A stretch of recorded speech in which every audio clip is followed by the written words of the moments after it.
When looking at the Force users in the game, we took a step back and decided what would we want to play and what would the fan want to play. We want to give players the opportunity to be the heroic Jedi like Luke Skywalker, or the darker, more avenging type of Jedi like his father Anakin. And that's a lot of fun, actually, to create those types of moral choices in the game where players are allowed to express themselves in those terms. The reality is there are so many different types of Jedi. Jedi are not all alike. In Knights of the Old Republic, you were very much, you were an outsider. You were somebody who had lived their life and discovered that they were Force sensitive and then were brought into the Jedi Order on Dantooine. In the Old Republic, where you were a Jedi to begin with, you've always been a Jedi. You're a part of that culture. You were raised according to their codes of honor. You've lived in that mindset all your life. My favorite thing about the look of the Jedi ship is kind of the rounded, sleek, red, almost hot rod look that they've got going. It looks like a very fast ship. But also, if something is there to interfere with your 3D making or anything, it's got to have some big guns to fend that off as well. We felt it was really important that every Jedi in the game has a lightsaber and wields it. You actually see the blades making contact, you see the sparks flying, you get that Star Wars feel of the lightsabers clashing.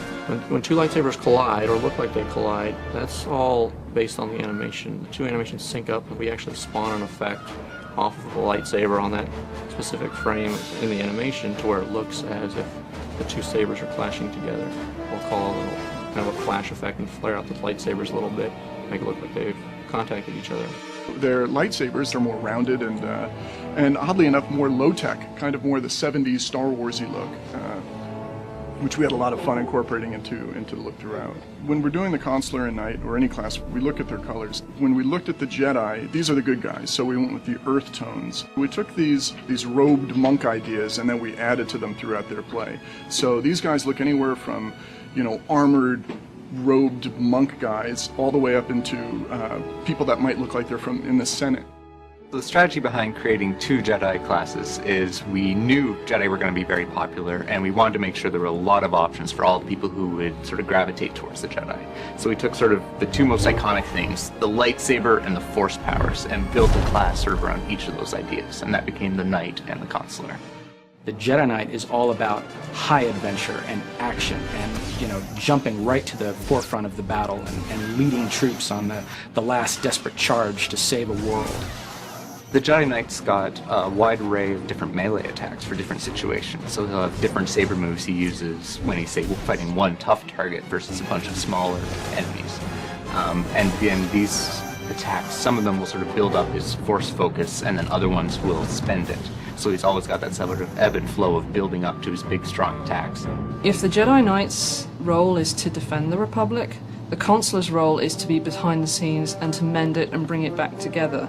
Diplomacy is a large part of the Consular's storyline, and you can't go into details, but there are times when you actually have to grab people and make them listen to you.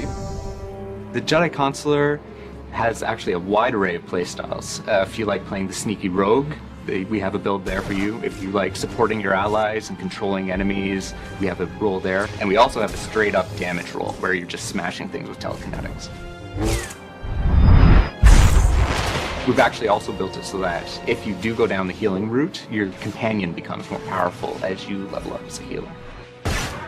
I like to have us think of as their powers as being kind of like a clean or focused energy, whereas their effects are going to be kind of like the cooler tones, kind of the greens and blues, and also pretty symmetrical. A lot of the effects, I like to have them look as if they're coming from the character. They're not really making magic between their hands and casting that. You can play through the Jedi Knight and get the great, big, thrilling action-adventure movie and play that all the way through, and then you can turn around and you can start a Jedi Consular character and get an entirely new story, just as exciting, but about all new things. If you want to get sort of the complete Jedi experience from Tor, you'd need to go through sort of both classes and experience different pieces of the puzzle. If you've been playing through sort of classes on the same side and then go through and replay them again, you'll do it with a much greater understanding. You may make some choices differently.